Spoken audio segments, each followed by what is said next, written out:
伊朗当选总统伊布拉辛·莱西5日在议会宣誓就职，承诺新一届政府将通过解决经济问题改善民生。莱西表示，伊朗的核计划是和平的，伊朗禁止制造核武器，施压和制裁不会阻止伊朗人民追求包括发展权在内的合法权利，必须解决对伊朗的所有制裁。伊朗支持任何有助于解除制裁的外交机制。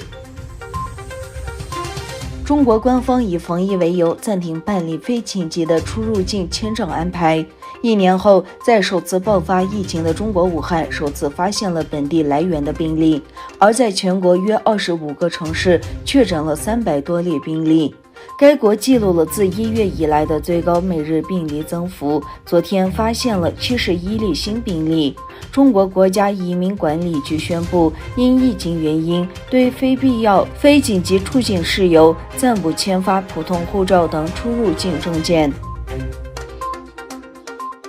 哈萨克斯坦阿克莫拉地区因骤风宣布进入紧急状态，骤风导致输电线路和树木被吹倒，房屋屋顶被吹走，村庄宣布进入紧急状态。地区政府发表声明表示，骤风没有造成人员伤亡。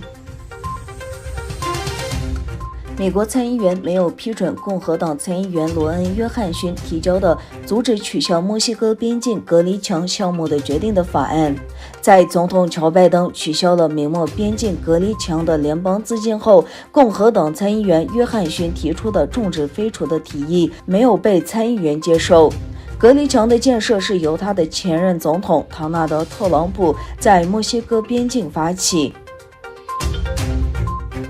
据广东省气象局通报，今年第9号台风鲁比已于5日11时20分前后以热带风暴级在广东汕头、南澳县沿海登陆时中心附近最大风力9级，中心最低气压为985百帕。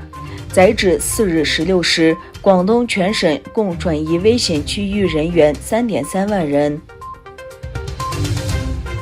西甲豪门巴塞罗那官方宣布重量级消息，梅西将正式离开球队。巴塞衷心感谢梅西为球队所做出的贡献，并祝愿他在未来的职业生涯和生活中一切顺利。这名阿根廷巨星自2000年成为巴萨青训营一员以来，截至目前已经为巴萨打进了672个进球。